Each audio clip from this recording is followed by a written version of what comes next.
I think overseas వచ్చేసి first డేనే break even అంత పెద్ద లేట్ గా వెళ్ళింది. దానికి తోడు ఎప్పుడు లేని డాలస్ లో స్నోఫాల్ ఇవన్నీ ఎక్కువ ఉండి 130 షోస్ 130 లొకేషన్స్ లో షోస్ పడకపోతే ఇది లేకపోతే 1 million premier కొట్టేసేవాళ్ళం.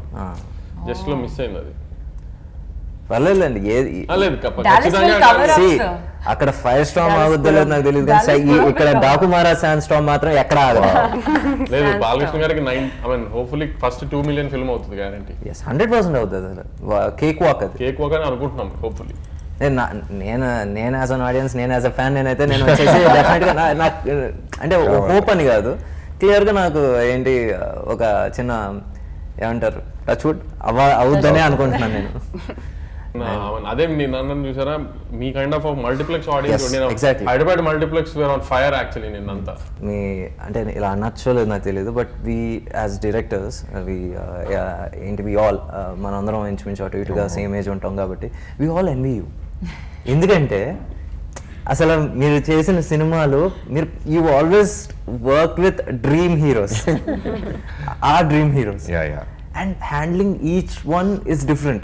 Definitely. Yeah. And how different was it handling Balakrishna గారు? ఇది మామూలుగా ఇప్పుడు హ్యాండ్లింగ్ హీరో నాకు తెలియదు కానీ ఈయన పెద్ద ఆర్టిస్ట్ గురు. అందుకే అంత వేరియేషన్ ఆఫ్ ఆర్టిస్ట్. ఇప్పుడు ఒక సంవత్సరం క్రితం చిరంజీవి గారిని, ఈ సంవత్సరం బాలకృష్ణ గారు కూడా అంత బాగా హ్యాండిల్ చేయగలిగిన కారణం ఈయన పెద్ద ఆర్టిస్ట్ ఫస్ట్. నిజంగా సార్, ఇప్పుడు మీరు ఆన్ హ్యాట్రిక్ లో ఉన్నారు. లాస్ట్ ఇయర్ వచ్చేసి వాల్టర్ వేరేతో బ్లాక్ బస్టర్ కొట్టారు, ఈ ఇయర్ వచ్చేసి డాకు మహారాజ్ తో బ్లాక్ బస్టర్ కొట్టారు. నెక్స్ట్ టైం సార్ త్వరలో చెప్తాం కాదు. ఇప్పుడు నువ్వు డైరెక్టర్ కాబట్టి తమ్ముడు, మనలో ఆర్టిస్ట్ లేకపోతే అసలు ఫస్ట్ డైరెక్టర్ అవ్వలేము కదా. మనం చూపించాలి, మనం కన్వే చేయాలి, మనం మన ఎమోషన్. ఆర్టిస్ట్ ఓన్లీ హీరోయిన్స్ దగ్గర ఆర్టిస్ట్. ఓహో అయితే ఆ టైప్ ఇంటర్వ్యూ నేను చేయాలి, మీరు కదా. సో బాలకృష్ణ గారితో మీరన్నట్టు వాల్తెర వేరే తర్వాత ఆనందంతో పాటు విపరీతమైన ప్రెషర్ కూడా ఫీల్ అయ్యాను.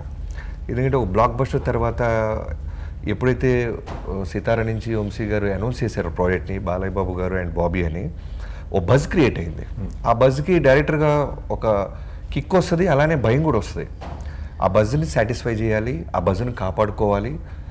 అంటే ఒక డైరెక్టర్ పేరు అనౌన్స్ చేయగానే ఒక పెద్ద మాస్ హీరోతో ఒక ట్రేడ్ పాజిటివ్గా చూస్తుందంటే అది చాలా చాలా విపరీతమైన బాధ్యత. సో అది ఫీల్ అయ్యాను.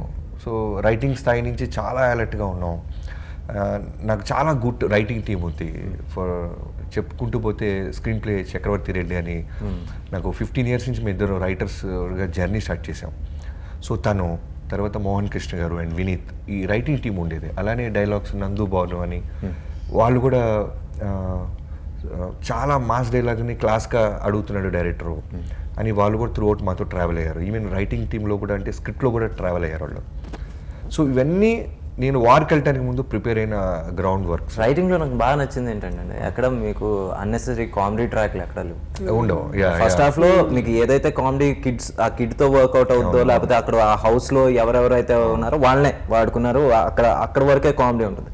సెకండ్ హాఫ్ లో కథలోకి సీరియస్గా వెళ్ళిన తర్వాత ఎక్కడ అన్నెసరీగా ఇక్కడ వచ్చేసి కొంచెం సీరియస్ అవుతుందా, ఇక్కడ వచ్చేసి ముందు ఒక కామెడీ సీన్ అవుతుంది, ఇలా ఎక్కడ లేదు. It was very honest, very very honest.